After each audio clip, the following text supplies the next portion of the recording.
So welcome to what we know is going to be a fascinating conversation about the language we use.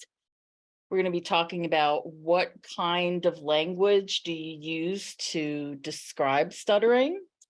Do you refer to stuttering in general as a disability, a disorder, a speech impediment, a defect, a problem? Sometimes we choose words that may convey negativity, be it intentional or not. How we talk about stuttering to others and ourselves can affect how stuttering is perceived and understood by listeners and the general public. So we want to get this started with some introductions. So Dana, I'll let you go first. Hi, I'm Dana. I live in the suburbs of Chicago. I've been part of the NSA probably since 2018. I was a chapter leader, and then I was part of the Generations program, which was a mentorship program. We paired adults who stutter with kids and teens who stuttered. I'm so happy to be here, and I am looking forward to the conversation. And likewise, I'm really excited about being here as well. I think it's going to be a fun conversation about something that we maybe don't talk about much. I'm Pam Mertz. I've been part of the NSA since I tiptoed out my way out of the covert closet back in 2006. I've been actively involved in both the NSA and the stuttering community at large, and I'm just really excited about being here tonight. We want to just make sure that everybody knows that this is not a webinar. This is a conversation. Dana and I are really just here to facilitate a conversation and a discussion about the language we use, the language we choose, and talk about how words elicit feelings and how that kind of shapes what we think about stuttering and what the world thinks about stuttering. So to get us started, what words do some of you use to describe stuttering? You can take yourself off mute, raise your hand, share like a word or two that you use to describe either your own stuttering or or to others. I hate it, Pam. I hate it. It is it's hell on earth. Hell on earth. Hell on earth. I hate it. It is absolutely terrible. Every day, Pam, it's hell on earth. So all I gotta say about that. Okay, thank you, Adam. Others, like, how do you describe stuttering? Well, if I am speaking with somebody who doesn't know me and know that I stutter, I just usually say, I get hung up on my words. Sometimes I say, that I stutter. Sometimes I just say I get hung up on my words. Stan, do people usually know what you mean when you say that? When I say that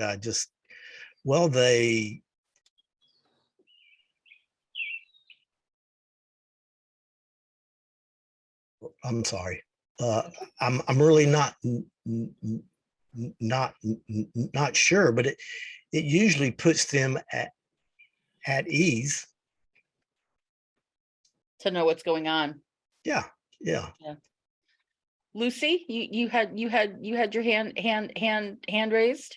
Yeah, I just wanted to say, so I'm an SLP who stutters, and when I'm in conversations, I don't like to refer to stuttering as a disorder. I do not use the word disorder. I say condition. So I'll say stuttering is a neurologically based condition. I've stopped using that word disorder because I just think it just puts a negative connotation, because I would like to see stuttering more normalized, just seen as a different way of speaking. Great. Jeffrey? Yes, hi. One thing I thought about is that the words I would describe stuttering has changed over the years. I think perhaps when I was younger, I would use words like frustrating and that kind of angst about it. But as I've gotten older and kind of learned that it's a part of me, I would say it's more mindful than anything else. It's interesting. I do want to honor it as a disability, but when I think about it for my own experience, it hasn't held me back. So I don't know if I think of it like that anymore. Interesting. Others? Is it Whaley? I'm sorry, Whaley? Yeah, hi. A little context. I'm Brian Whaley. I'm a professor of communication, and I'm in my office at the University of San Francisco. And let me give you a little background from where I come. My undergraduate degree is in speech pathology and audiology, and then my master's and PhD is in communication. I remember having a faculty member in my undergraduate program named Vivian Sheehan, right? So and then her husband, Joseph Sheehan, would show up. And at that time, I didn't, I knew she was important, et cetera. Now, my theoretical interests have changed, but I remember being part of the National Stuttering Project, et cetera. So that gives you a little background, but I've done a couple articles regarding stuttering with regard to communication strategies. Many years ago, I was talking to Tammy Flores many years ago about this. I said, look, the research, and people would consult me in, concerning classroom behavior with students who stutter and the like. And I just said, look, we know a lot. We knew what we knew with regard to the causes of stuttering and the like. But I said, this is as I tell my students, it's the anticipated negative response by fluent speakers that can exacerbate the frequency and severity of stuttering. And I give them some examples and the like. I refer to it, in fact, when I teach communication theory, I just say, okay, take 30 seconds and write down, why do people stutter? What's your theory? What's your understanding of why people stutter? And we go through all the, the classic stuff. And I refer to it, and again, I thought this background would be pertinent to the discussion, is I just call it it's a difference. I don't call it a disability. And I teach a course called Communication and Disability at USF. And in fact, Nina G, the comedian, she lives about 20 miles from here. She comes and lectures every time I teach it, which is once a year. And I just refer to it as, not just refer to it, I refer to it as a difference, which it is, correct? And I explained that the recent research with regard to MRIs and brain scan, the whole idea of the neuromotor there's an issue going on neuromotor. Now, when I was, as an undergrad studying stuttering, I mean, it was a completely based psychological issue. It was, moms were at fault and things of that nature. And as we progress theoretically in terms of explanations of human behavior, I just say, look, it's a stuttering. And, it's a difference. And, show them brain scans and things. There's something going on differently between neural and motor. So I just thought the background with regard to who I am, and I study communication strategies. In fact, I've got a couple articles on what I forget the gentleman's name. I don't have my glasses on. Who said it's just hell on earth. Years ago, I published, I think it was a journal called Communication Research, where my colleague and I talked to Tammy about this. Like my colleague and I surveyed, at least I sent 1,000 surveys out randomly to the population of the National Stuttering Association, and I got 358 back. And one of the questions which I was interested in, it was, fill in the blank metaphorically. Stuttering is blank. And I believe hell on earth was the first and a dominant category of how people who stutter regard stuttering.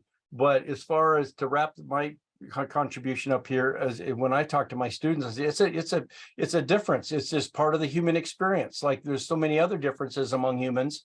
This is just part of the human experience, and give them the explanation of what we know up to this point of what causes stuttering. So Thank you for sharing that. Sure.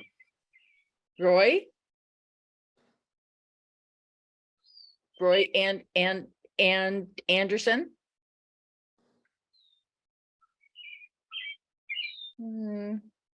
Not sure if he's still here or not, so we'll flip over to James. Wait. I'm a covert stutter much of the time, and when I'm fluent, I always have this lofty thing that it's a speech difference. But when I'm in the middle of stuttering, all that theoretical stuff goes away. It feels like it's a full-time job, and I'm really, really struggling and working very, very hard, pretty much every waking moment, to make sure that that I'm fluent in the kind of stuff I do.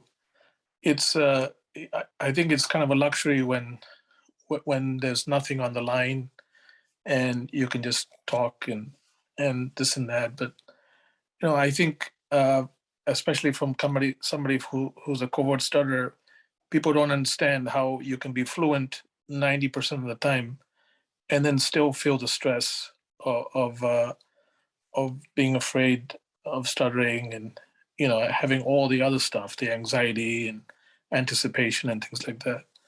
So it's not really, really fun to stutter, but there are some things that have been a blessing in disguise. It made me work much, much harder than I would have in retrospect. So what do you call stuttering? It's like a double-edged sword. I'm not so sure. I think there is some neurological point of view to it, but I'm not really sure if I would call it my friend. Okay. Fair enough. Roy. Actually, Oh, go I'm ahead. sorry. No, Roy go had Roy was trying to get in there. He was having trouble with his phone. Go ahead, Roy. Yeah, sorry about that, guys. Trying to use Zoom outside, and it's going to be a mess. But one word that I would try to describe stuttering, well, initially, as I am a person who stutters, and initially I found it very frustrating, in a sense that you're trying to get out what you want to say, and in the timing of it, and it brings about like negative feelings when you're not able to say what you want to say. But I guess as I'm on my stuttering journey, I guess I would describe it now as a vulnerability, but not a vulnerability in a negative way, but just showing something that's different about you that somebody else might not have as well. So right now I'm on a journey as it's still a journey of like accepting it, but right now the word is vulnerability. Thank you for sharing that. Somebody else has their hand raised, and on the screen it says words. And your camera is off, so can't really sure. I'm not sure who that is. I could comment. Okay. Jim? Yes, welcome from Portland, Oregon. In brief, I could expand as the hour goes on. Looking back 70 years plus, being younger, it was definitely a stumbling block in my life.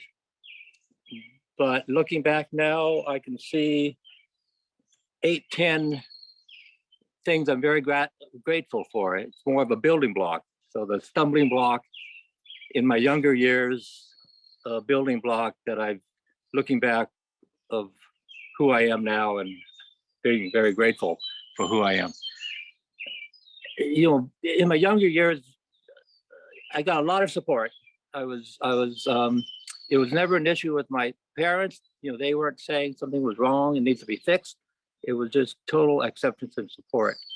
And I think that helped me get through that stumbling block phase into a building block phase where I truly believe I developed life skills that I'm very grateful for because of my stutter. And I've always been intrigued by the deaf culture. You know, we have a phrase, I'm a person who stutters, PWS, person who stutters. The deaf culture, there's a large majority there that prefer the deaf first. They value, they choose not to have the implants to hear.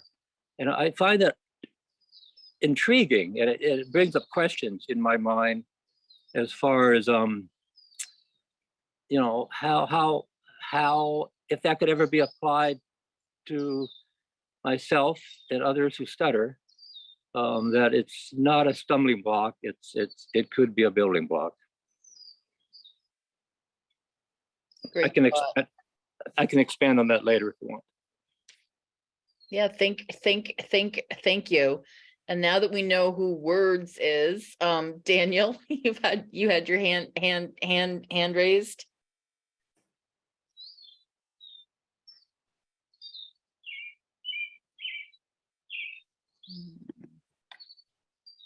Daniel Morano.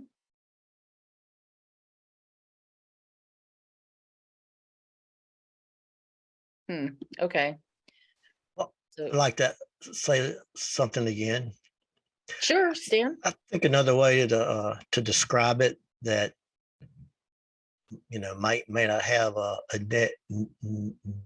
negative connotations is to say, well, I just have disfluent speech, and you know, everybody is disfluent at times. Just, you know, a response to a person would be, well, I'm more disfluent with, I'm just disfluent with my speech. That's just kind of another way to describe it.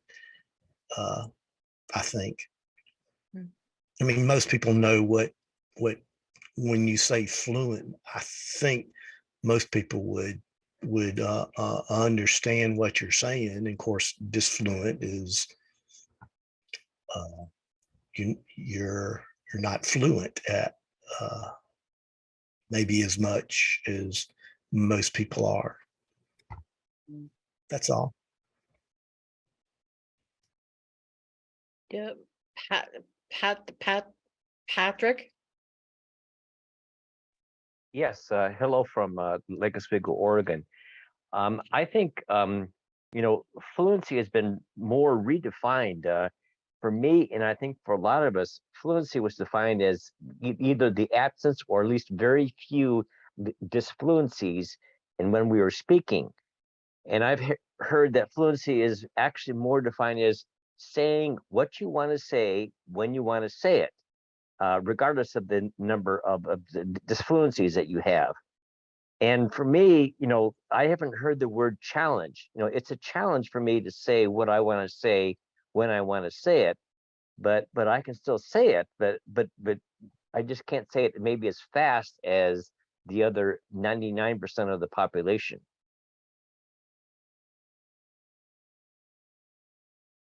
Thank you, Patrick. That definitely makes sense. Dana, what are your thoughts on fluent versus disfluent? Personally, I don't, like, we're talking about the language we use. I don't, for myself, don't call it a disability or handicap. I try to address it more as a trait that I have. Like, I have dark hair, I have blue eyes, I have a stutter. I feel like for me personally, if I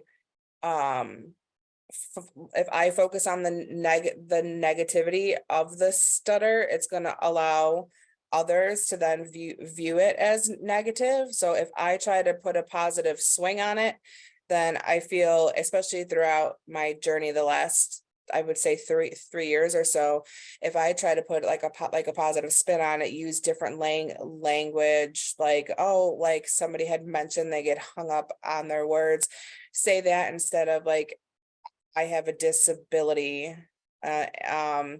It tends to give others a different outlook on stuttering.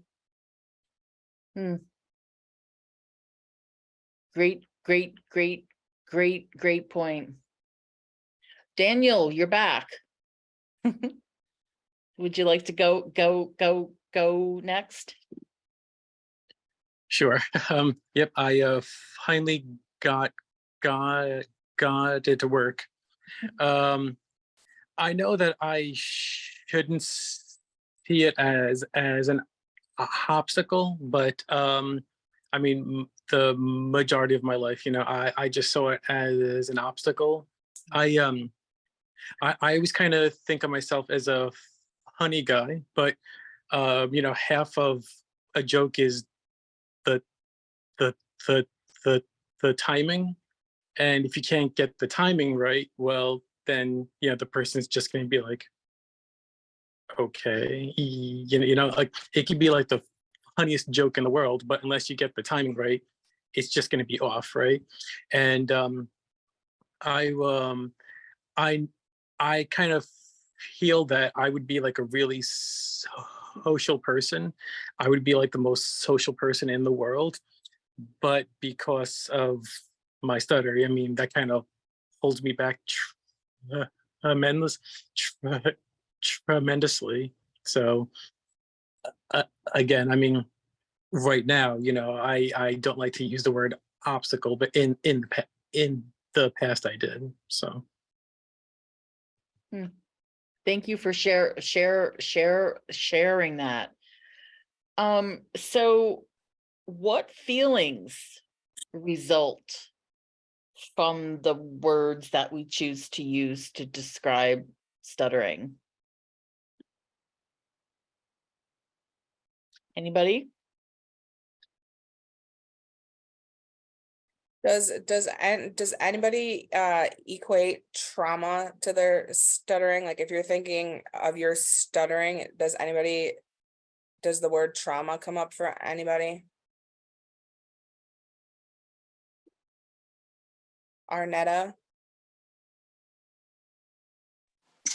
Okay, well, I was kind of going to comment on the tail end of our last conversation, but as far as trauma let me just say my name is Arnetta Jones and I'm from Concord, California.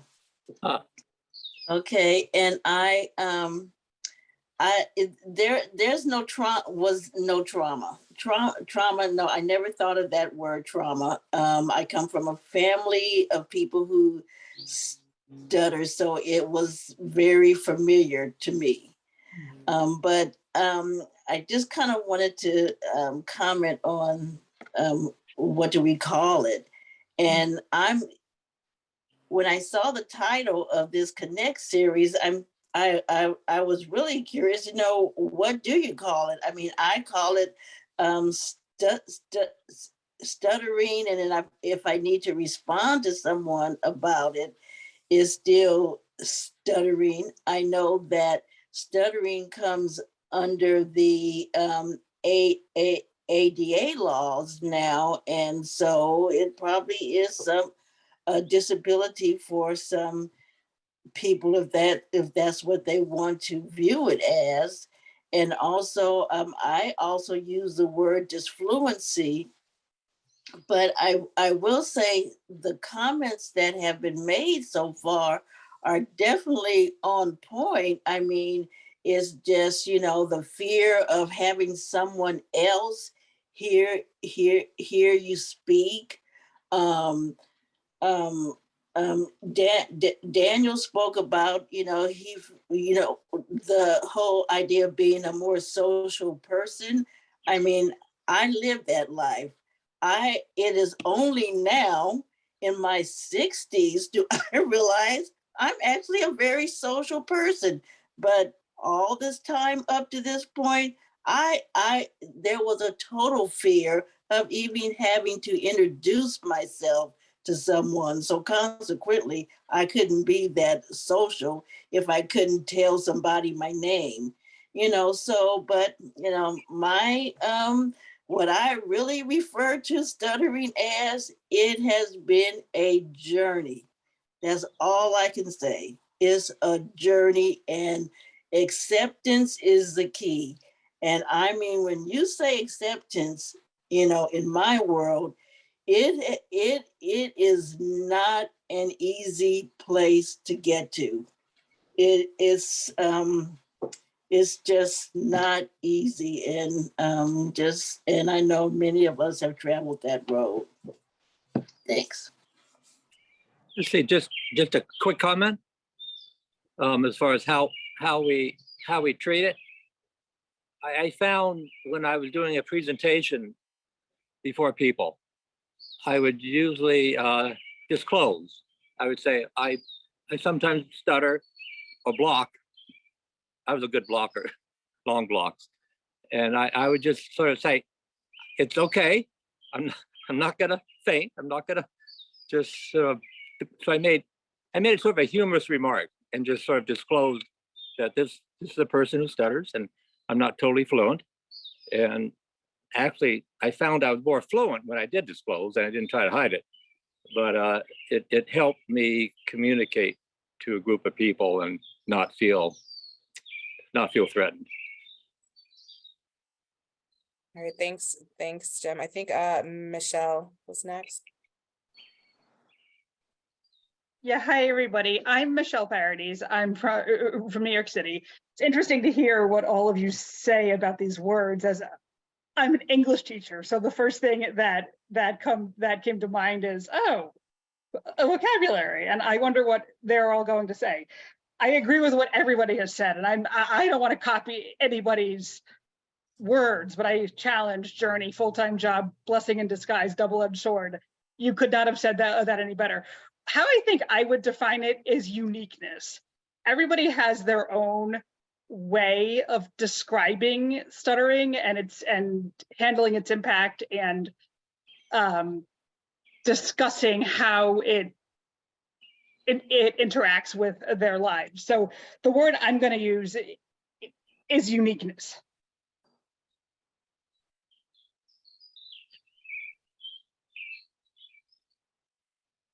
Lee, I think you were next.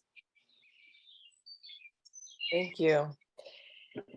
So hi everyone, I'm Lee Brown. I'm a school-based speech language pathologist in New Jersey. And I just really appreciate everyone's responses. it's fascinating to hear all the different experiences and all the different ways that people have shared the way that people characterize stuttering. And one thing that comes to mind is, first and foremost, I'm really conscious about how I describe stuttering, because I am not a person who stutters, and I don't want to use any language that belittles the experience of a person who stutters. Another thing that comes to mind is I can think about the words that I don't like to use. I work with middle school children, but a lot of my colleagues who work with younger children often use the term bumpy speech. I'm not a fan, just because I feel like it perpetuates this notion of shame around the word. You know, if we can't even tell a 5-year-old what it's called, what message are we sending? So I know I haven't told you what I call it, but I can tell you what I don't want to call it, and that is bumpy speech. The other thing that I want to mention is I definitely view stuttering as a difference. As a matter of fact, I just noticed a really interesting display on the wall in one of the schools where I work last week, and it was a display honoring neurodiversity, and there were little blurbs for all different kinds of things: Tourette's, ADHD, dyslexia, and I was admiring this board, and I thought, wow, something's missing. And these people here probably have no idea that stuttering should be represented here. It's a form of neurodiversity. And so anyway, I reached out to the creators of the display, and I'll see it tomorrow, but apparently my contributions haven't added. So I'll be able to see a picture of, I consulted with one of my students who stutters, and I said, who would you like to see on this display? Because it featured famous people for the most part who identified with certain, either with dyslexia or with, again, Tourette's, et cetera.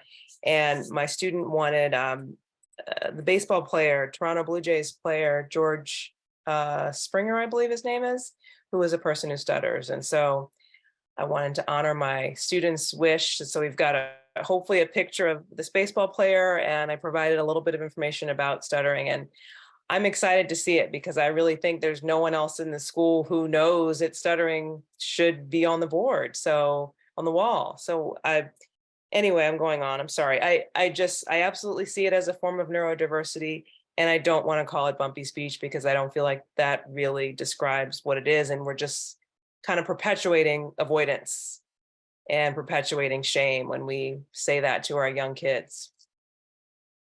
Thank you. That's amazing. So from people who stutter, thank you for being an advocate for people who stutter. My pleasure. I would just like to add, Lee, thank you as well for sharing that. What do the parents of the kids who stutter think of that? Like, do they like it being called bumpy speech, or do they just prefer it to be just, my kid stutters? Or I'm just curious. I think the parents of the children who I work with, so kids between the ages of 11 and 14, I mean, I don't really give them a choice, because I don't even mention bumpy speech. But I know they've come from the elementary school environment where they probably heard bumpy speech. So I haven't had anyone question me and say, well, so-and-so called it bumpy speech and you call it stuttering. I haven't had that conversation, but I've just literally never even used that term with families. So I really, sometimes I love working with this age group, but sometimes I wish I could just take a few days a week and spend time in elementary schools and have an influence there, because I don't know, I read a study a few months ago that really has stayed with me about stuttering in preschool children. And it basically, the findings suggested that children as young as 3 are aware of the unfortunate social consequences of being a person who stutters. And I thought that was just astounding, that a 3-year-old is already privy to, negative listener reactions and our society's lack of acceptance of stuttering. So I wish I could get in early with these kids and, kind of change the narrative. I find myself doing a lot of cleaning up on aisle 6 because they come to me at, age 11, and their parents also sometimes are the ones who need really a lot of help in sort of undo thinking that they've had for years, before coming to me. But I could go on. This is my favorite aspect of the field. So I'm really happy to be here and hear from everyone as well. Well, it sounds like you're doing like more than your part. So thank you again. Thank you. Just curious, since Lee, introduced herself as a SLP who does not stutter. Are there others? Are there other SLPs here or other people that do not stutter? Just kind of, curious, what made you decide to join in this tonight? Nicole Kirby, you have your hand raised. Yeah, so I'm actually in grad school at Southern Connecticut State University. And one of our clinical instructors sent out this webinar to us, and I thought it would be a great way to get perspectives on people who stutter, their own perspectives, because we actually don't see a lot of stuttering in our clinic. So this is a really great opportunity. Awesome. Thank you for sharing that. Nadia? Hi, I'm also a grad student at the University of South Carolina, and Dr. Charlie Adams had sent us the link to. And I practiced as a speech pathologist in Lebanon for 2 years. So I've seen patients or clients who stutter, and I've been attending different, like all of the NSA meetings, and I wanted to be here today because I really want to know what individuals who stutter, like people who do not stutter, how to describe stuttering or how to talk about stuttering, or what are the words that they may be annoyed by other people using or talking about stuttering. So, and also like hearing different perspectives about how we talk in general about stuttering. Thank you so much for sharing that. And it's so cool that there are people here that do not stutter that were interested in, learning about this and hearing about it. Alexandra? I'm a graduate student also at FIU in Miami, Florida, and our professor, Dr. Medina, gave us the link so we could come and join and listen to all what the people, the community of people who started have to say, and what is the best, I think it's the best way so that we can learn when we start practice. Terrific. Thank you. Thank you for everything. Thank you for this meeting. Yeah. Janet? Hi, I am a clinical professor at the University of Arizona in Tucson. We hit 101 yesterday. And I lead our, sorry, I lost my face, lost our faces. I got to come back. Here I am. I lead and co-lead our NSA Tucson meeting. And in fact, it's coming up in a few minutes, so I'm going to have to leave. And so I came tonight to get some ideas about, I'm always looking for interesting things to talk about in our monthly NSA Tucson meeting.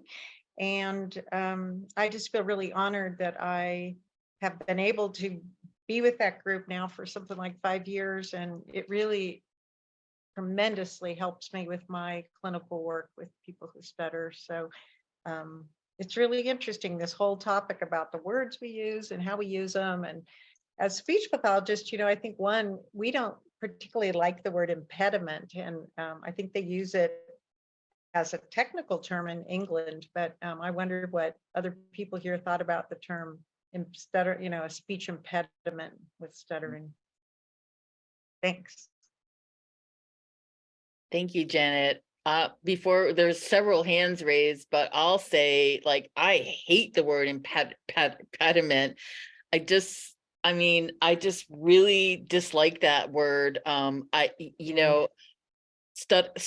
Stuttering doesn't impede me from doing anything I want,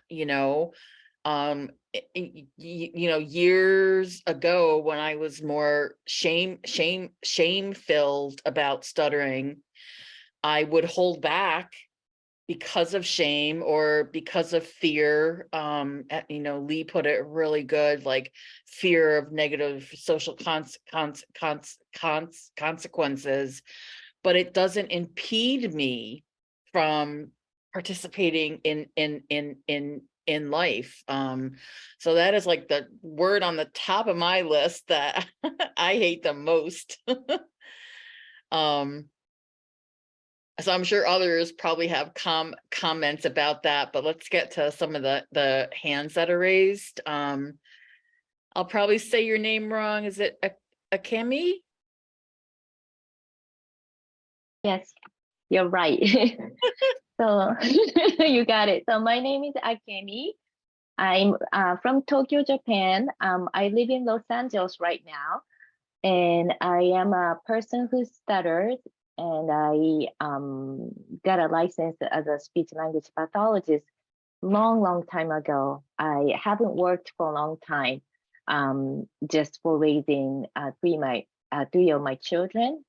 Now they're older, and I wanted to kind of explore going back to the field, and also have been away from stuttering community for a long time. So this is like really the first time after 20 years. I'm just so thankful to be able to see the people, who stutter and sharing ideas and thoughts. So thank you so much for doing this.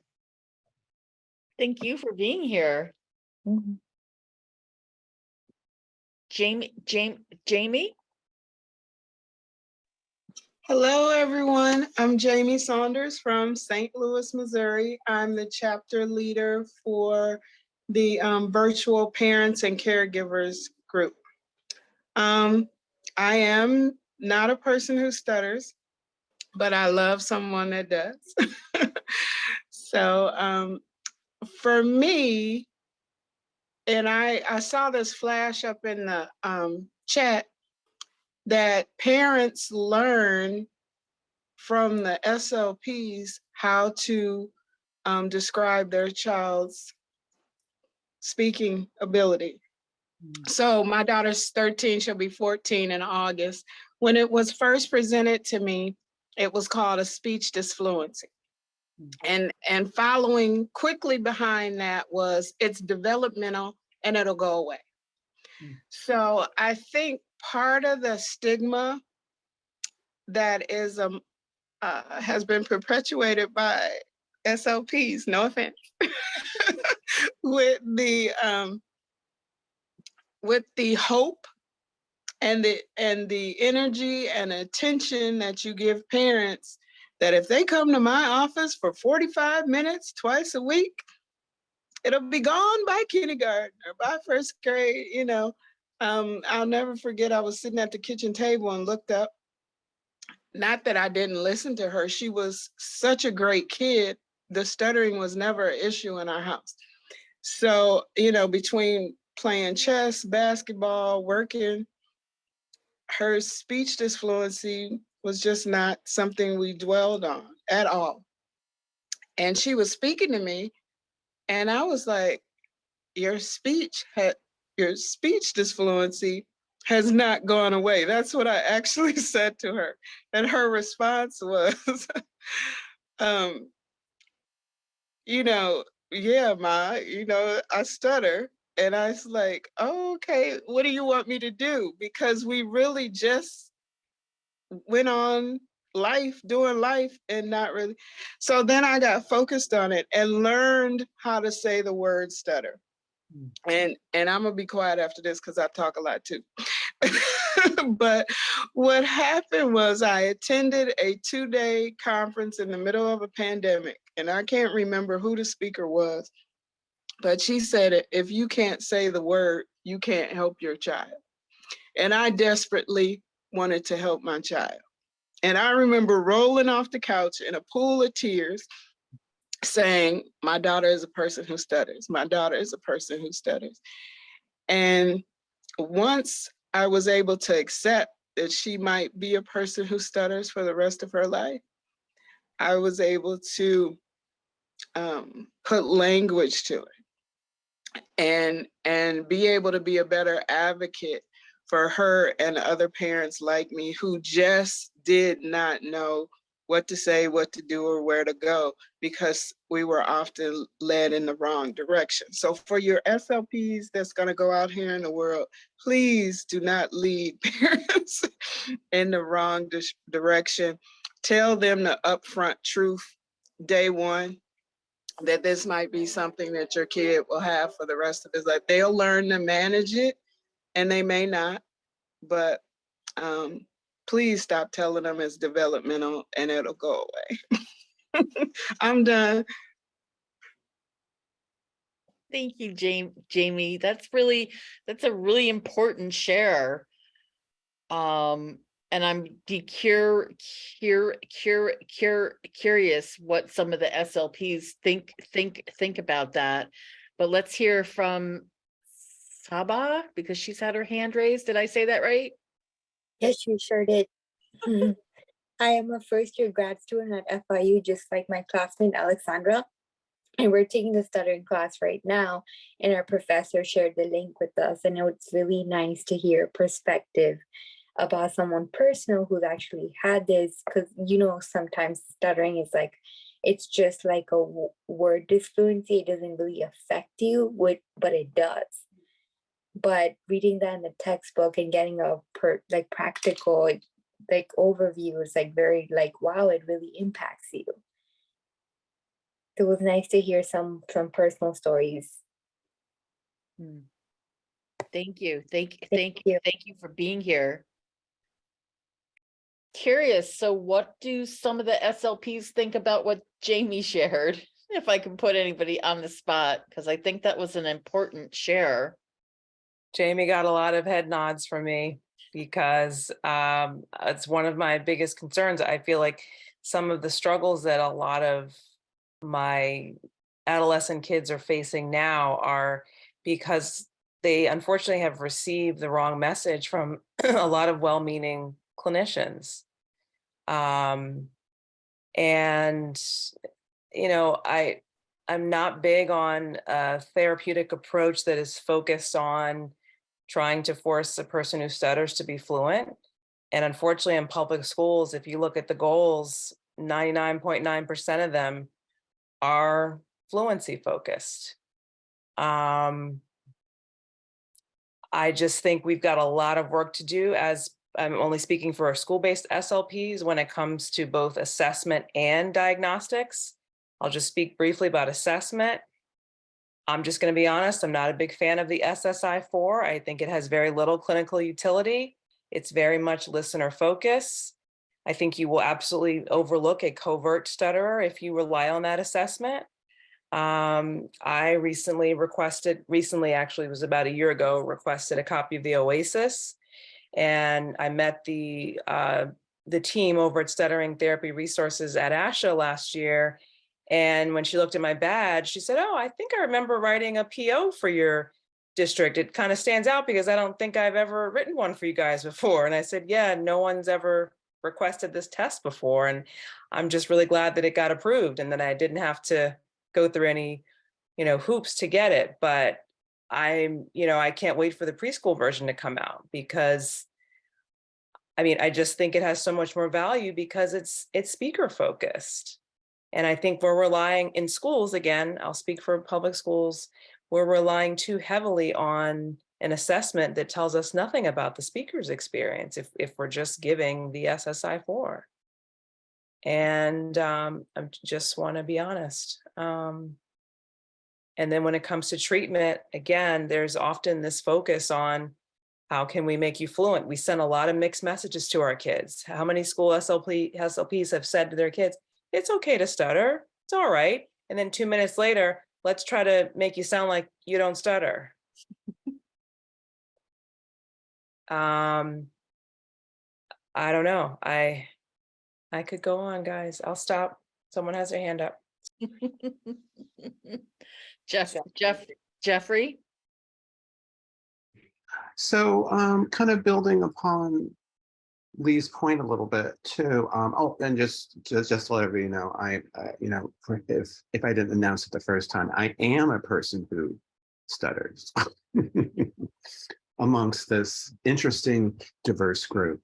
One thing Lee was talking about at the school level, I was currently working on a project with a high school, and I was really surprised in the rubric where students are being evaluated, the word fluency was on it. And I was shocked by it, that a student would be graded on the fluency of how they spoke. So I was shocked by that. So it was terrific that I was involved with this, because I shared from my perspective, that is an incredibly triggering word and has no place in anybody's evaluation on how well they communicated the content. So anyway, so I just wanted just to touch upon that. My best experience with therapy, and it's an important word, that it's the emotional factor of all of this, and I hope in this conversation that does not become overlooked, because there's so much baggage that is attached to that. And I think in terms of having a very positive outlook, like we all do, but at the same time, I think it's really important to acknowledge. And I think before we were talking about the word trauma as well. And there's definitely, I think all of us, for the people here who do stutter, I think all of us can, have, we can mention many traumatic experiences. It's again, to overcome somehow, and takes time and so forth. But I hope that doesn't get overlooked. Thank you, Jeffrey. Great points. Nadia? So I just wanted to follow up about the importance of the parent's perspective about the stuttering. So I once worked with an adolescent who stutters, and we started working on him accepting his stuttering. And then after the first or second session, I got a phone from his mom. I got a call, and then she was really, really angry, saying that she would have taken him to a psychologist because she promised him that the SLP is going to cure him, and that we're just going to make him fluent again, and not working on him accepting stuttering and doing voluntary stuttering and stuff. So, and if the patient or the client is hearing this from his mom, then that's completely opposite of what we're going to target in our therapy, then that's not going to help him at all. So parents' guidance is really, really, really important in stuttering. I'm gonna just jump in on that. And then I'm gonna be quick. I hear that a lot from the parents that join our group, that they come to our group to get tips on how to cure their children's stutter. When they realize that the group is focused on parents accepting the child as a person who stutters, we don't see them again. And I think making a home a safe place to stutter is crucial.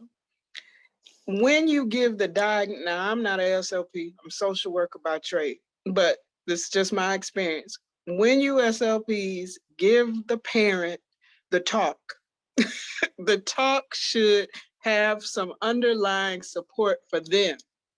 It's too focused on the child And as you mentioned, if the parent's mindset is and perspective is wrong, that something is wrong with my child and they need to be fixed, that child will experience trauma, anxiety, because I have another parent, her father, who, you know, thought her stuttering has gone on too long. So I was being bad by accepting it, therefore making her ashamed of it, forcing her to talk, created more anxiety, created more. So not even understanding or trying to understand that perspective.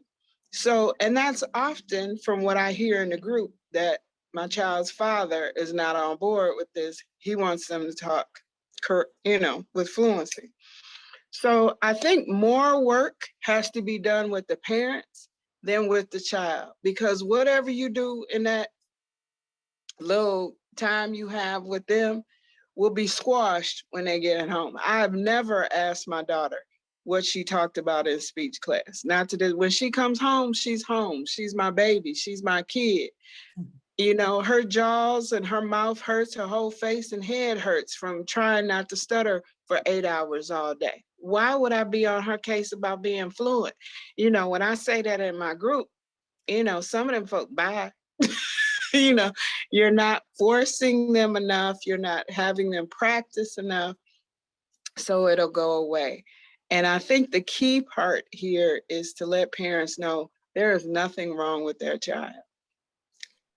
You know, they're intelligent. The world is open to them. Go to an NSA conference and see doctors, lawyers, you know, attorneys, you know, husbands, wives, couples, that it may limit them in some aspects, but it also is a beautiful thing to see the creativity that comes from the verbal diversity or the difference, or however you want to call it. There's a beautiful soul inside. My child has more empathy than this little world could ever handle. You know, just her perspective on life has completely changed as a person who studied. And the community that you all have is just a beautiful community. So I think if we come to the part where the rest of the world sucks and you guys are okay, I'm sorry, but that's just my whole perspective, you know, that I think SLPs, you guys are at, you, as I call it, you're the front line of acceptance and stigma and advocacy for parents. And I just want to scream when parents come into my, well, her SLP said this, and if we do this at home, and no, home is a place to relax and rest and be you. And I question parents who don't like the sound of their kids stutter. It's a beautiful sound. It's their sound. That's your child that God blessed you with. And that sound should be music to your ears as it was when they were a baby crying. You know, so I think for me, I ignored it because I listened to who she was and not to the blocks and the pauses and the clicks and the twerks that came with it. I saw them. And in my mama mind, I was like, oh, okay. This, you know, that's okay, but what you had to say to me, the fact that you were talking to me, the fact that your report card was riddled with talk too much, you know, it was not an issue for me. But now as she's getting older, for that SLP who's working with middle school and high school, there's a lot of anxiety and trauma. We've been in counseling going on over a year now, and it's because of listener reaction. And, you know, it's hard for people who stutter to say, you know, that's not a hurtful thing, is to watch that 5-second deer caught in headlights when they stutter. But we really have to change the stigma of that. And I'm gonna be quiet. I see your hand. Bye.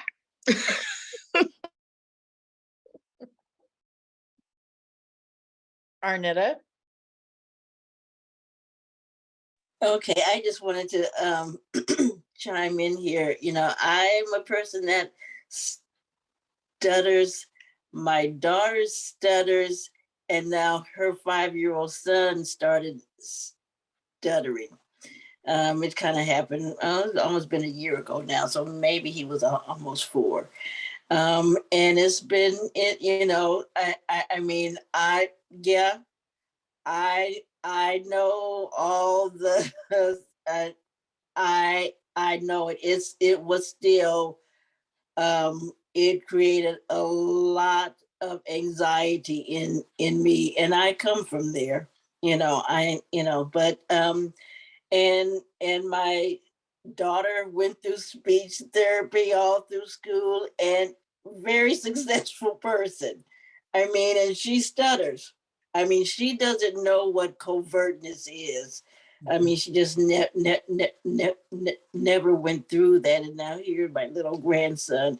But the thing about it is, I am so appreciative of the SLPs who are on this call, because the connection that the NSA has had in the stuttering community, with the SLPs, I am just floored by the connection here that your professor has passed on information, getting our stories out there, and really allowing us, those in the stuttering community, to really let the non-stuttering community know what the dynamics are. I'm just so appreciative of that, because 50 years ago, SLPs were nowhere ever near where they are now. And I'm still a little concerned about forcing fluency. I mean, that fluency, but I can see, I'm for sure we all get it when, non-stuttering parents all of a sudden have this stuttering child, and you thinking, oh no, this, we need to fix this. But truly, that's in many cases, where parents feel like something's wrong with their child and they need to fix it. Something needs to be corrected. That's just kind of human nature, but just want to throw that in. Thanks. Whaley, I think you had your hand up. Yeah, hi. For those of you that just joined, I'm Brian Whaley here in San Francisco, my office at the University of San Francisco. And again, my undergraduate is in SLP, but I'm a professor of communication. And given the discussion as I mentioned earlier in our talk, I see it as a difference, okay? I see stuttering as a difference. And while you guys have made great contributions on the stuttering end, I'm working on the fluent public, because when you guys talk about hurt feelings, trauma, etc., this is at the hands of fluent interactants, right? Stuttering's a condition, as I mentioned to you, the nature of it, just a human condition. And this is something that I want to piggyback on what Jim, I believe, had mentioned with regard to disclosure. There is a very sound literature now. So I'm concerned with fluent persons' reactions to people who stutter. Right. I know there's a really a sound literature now on, for me, it's like, okay, people who stutter. That's just part of the condition. So how can we move on with this and make so with the fluent public, the idea of disclosure, as Jim had mentioned, I believe, and correct me if I'm wrong, that when he would mention to people at the very beginning of the interaction, hey, I'm going to let you know that I sometimes disfluent, or I don't get my words out the way I'd like, or however you prefer to phrase it, that people's attitudes towards you as an interactant and people who stutter greatly increase in terms of positivity. I don't know the reason why, but I can only theorize is that we as humans, if you look at speech, it is so micromanaged, so micro-organized that any difference, and my theory is that people who, 1% of the population stutters, that fluent persons don't get any suggestions or training on, hey, when someone has this difference, here's how you interact with him or her. Okay. So I want to thank you, Jim, for bringing up that that point that, and there's a huge literature on that. I mean, it significantly changes the attitude and perceptions of persons who stutter. For instance, I just I'm getting ready to send an article off where I had a doctor who was fluent, a doctor who was giving diagnosis and gave a diagnosis, a doctor who gave a diagnosis and stuttered, and a doctor who gave the same doctor who gave the diagnosis, but before he did that, he said, hey, I want to let you know that I stutter. Okay. And I did the same thing when there were 6 conditions, and with the nurse. Okay. I had a nurse that did it as well. And the effects were positive for both, but they were greater for, and I had a male doctor, male nurse, female doctor, female nurse. So I was looking for sex differences because we know that perceptions of people who stutter can vary based on sex, right? And it was hugest for the nurses. More specifically, the nurse who talked without disclosing that she stuttered at the beginning of the interaction really took a beating in terms of perceptions, right? So I want to thank Jim for bringing that up. I mean, and for you SLPs and parents, et cetera, the whole idea of disclosing at the beginning of an interaction really impacts the fluent person's perception of the person who stutters and is not so harsh. Anyway, that was my contribution based on the literature. Thank you. I appreciate you sharing that. And I know for people who stutter, we're all on a different stage in our journey, and it can be terrifying for somebody to say, I'm a person who stutters. And so like Jim may have, like he said, 70 years in the game, right? Like he is confident, I'm a person who stutters. So of course, the fluent speaking world is going to perceive him as confident. He's owning his stutter.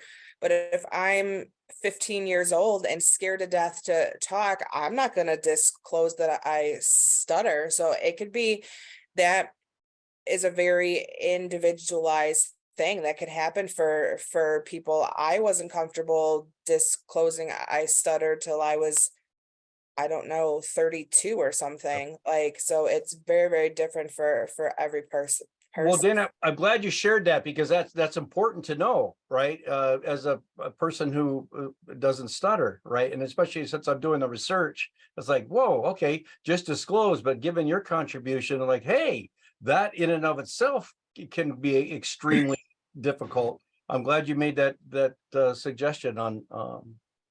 Thank you. I definitely struggled with disclosing that I stuttered, like when I had to do presentations and stuff, because I was afraid. I was afraid people were going to think I didn't know what I was talking about, or people were going to think, you know, that I was nervous or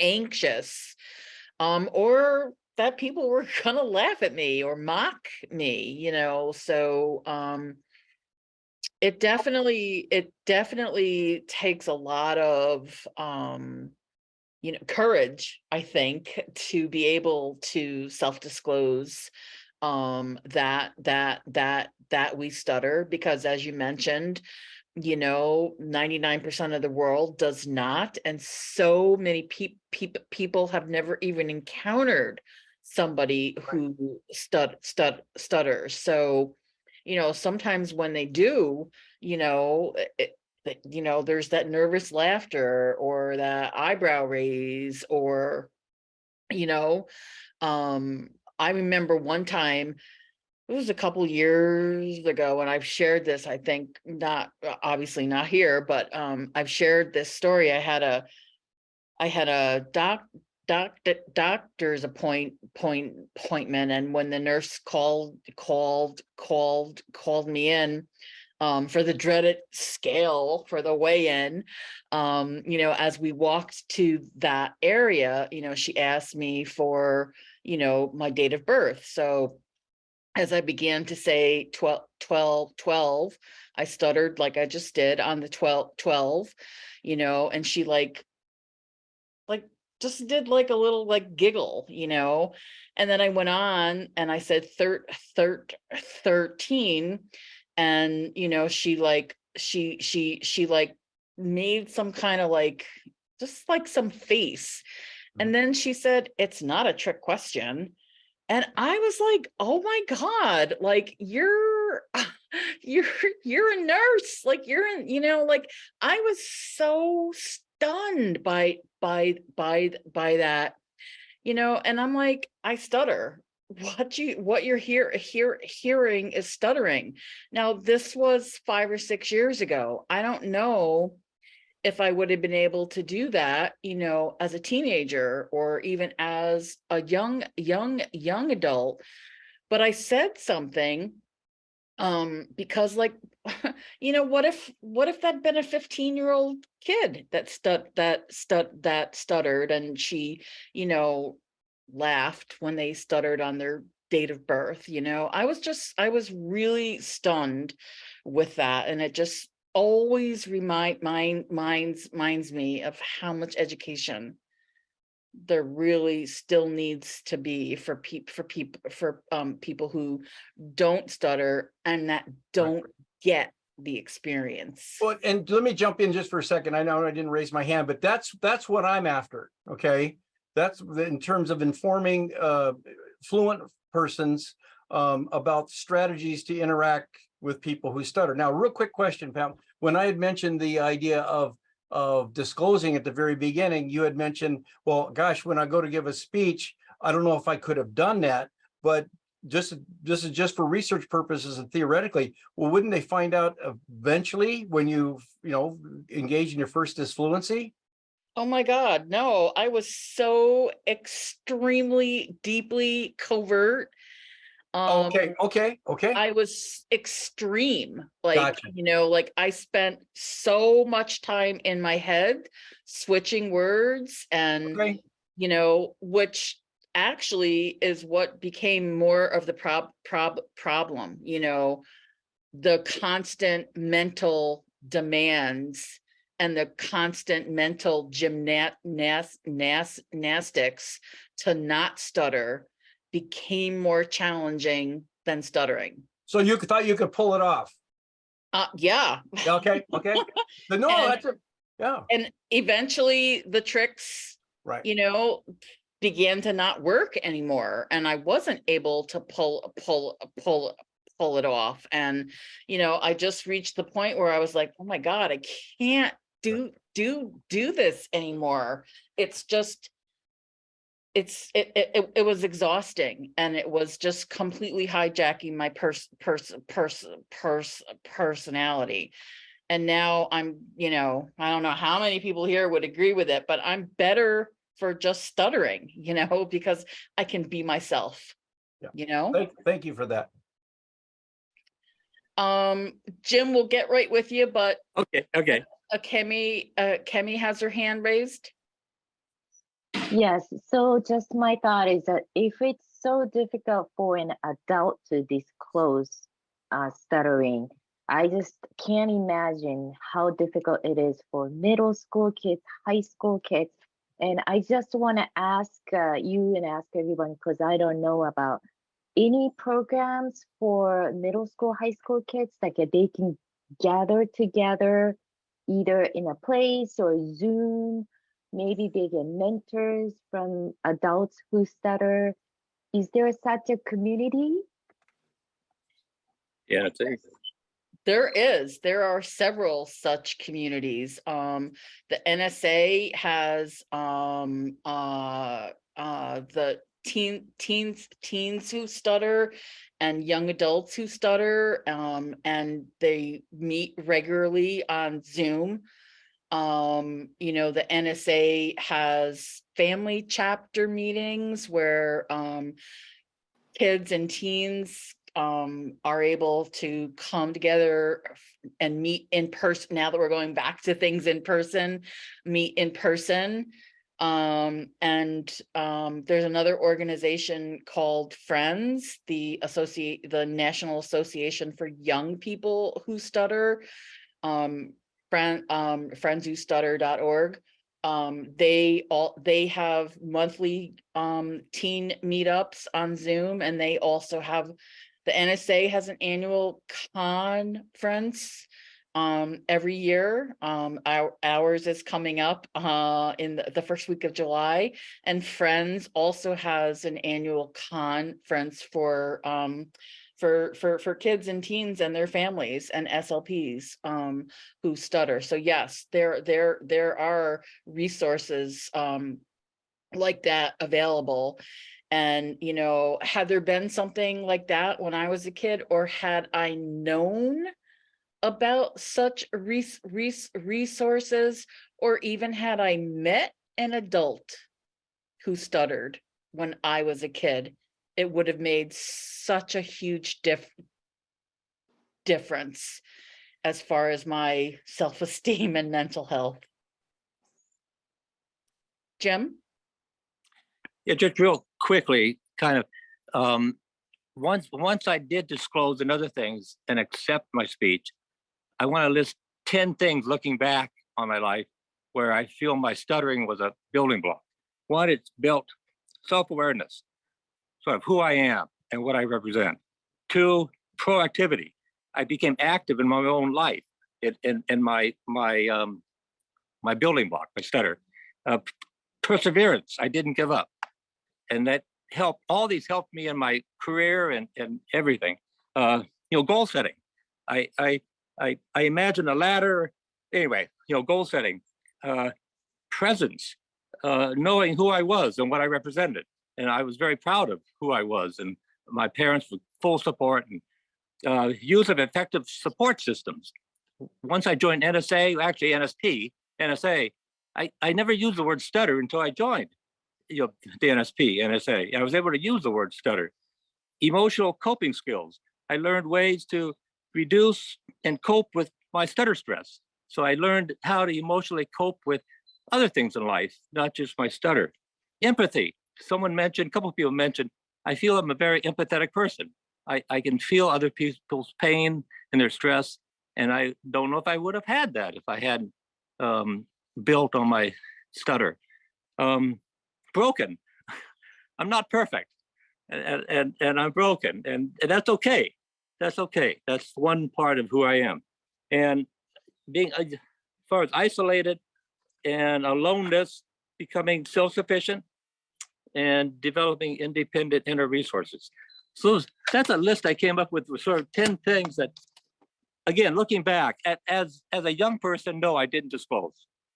I didn't know anything about it. I don't know where I learned about it, probably NSA meeting. But I felt, again, stumbling block versus a building block.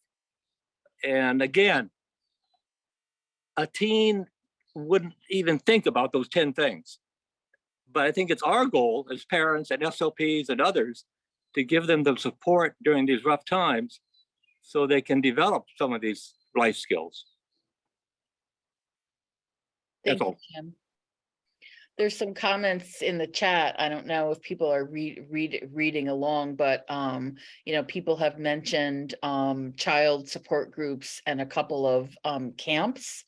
I'm seeing Camp Words Unspoken in Pittsfield, Massachusetts. I see Camp Shout Out in Michigan.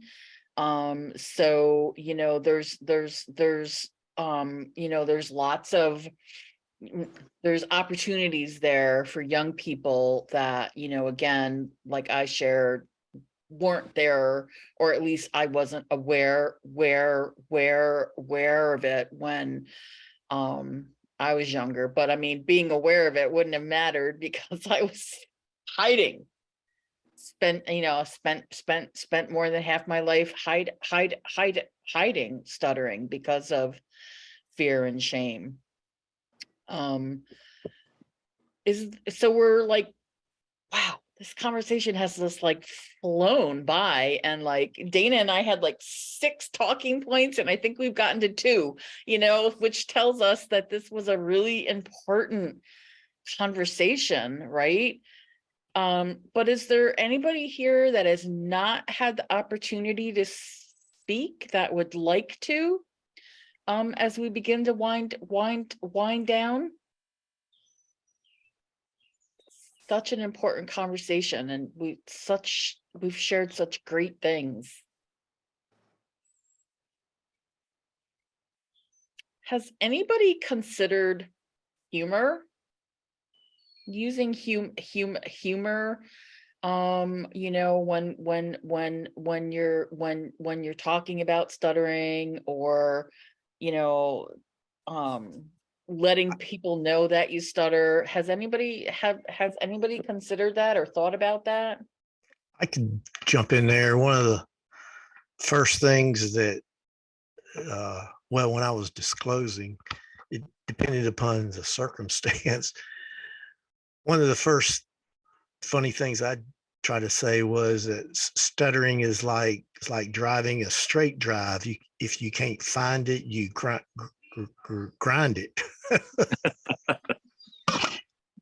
Which I felt describes it pretty well. That's great. Thank you, Stan. Arnetta? I really have to laugh about that question, Pam, really, because my friends that stutter, that I've met, through the NSA and my family. Oh, I mean, that's where the humor comes from, where you can, remember that situation that I was in and I could not say that word, or, just we can share stories that, we're just laughing and having a good time as to how we got through it. That now, as far as, being a comedian, no, nothing. I could not. That's why, I say high five to Nina G, who can do that. But no, nothing like that. But just to laugh about some of the situations that we've been in is great. And just want to give a shout out to Pam and Dana for getting this meeting going, because I would love for the 2 of you to pass on to the NSA that one of the best things that came out of COVID were these NSA Connects. They are off the chart. So just want to thank you two for being here tonight. Thank you. I just kind of want to piggyback off of what about the humor thing. We had talked about a sense of community before, like how people who stutter were a family, or we would call it Stamley, our stutter family. And like example, like Pam and I have known each other, I don't know, 5-6 years now, and like we're at a place where if she gets caught in a good block, I could be like, whoa, Pam, that was a great one. Or like she'll do the same to me. So like that's, I don't know, I could do that around some fluent people that I'm comfortable do, like about myself. Like if I got caught in a block, I would be like, ooh, that was a great stutter. But it's just nice to have that comfort where you can joke about it when you're comfortable. I remember a couple of years ago, 7 or 8 years ago, I was working in a high school, and this time of year, June, the end of the school year, one of my jobs was to, of all people, the person in the school that stuttered, my job was to conduct the National Technical Honor Society induction ceremony. You know, so the kids would be like up towards the front of the stage, and we'd have these candles lit, and they would have to say part of whatever service, excellence, community, leadership.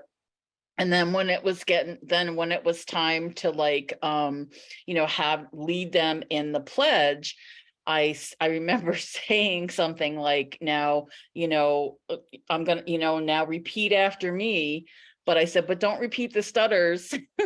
And I wanted to do it like that. So like the parents in the audience would like know that I stuttered, but I didn't have to, you know, like I was able to do it in a lighthearted, what I thought was a humorous way, and it like relaxed me like immediately, like, you know, because I'd already put it out there.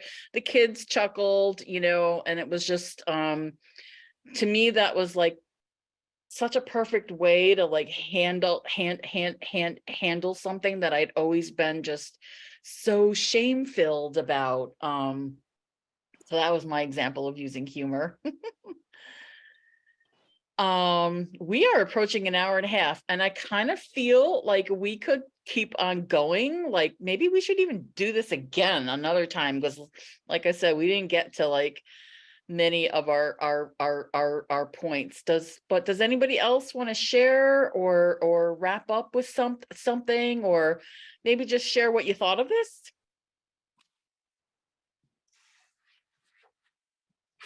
We're getting some thumbs up. Okay. Terrific.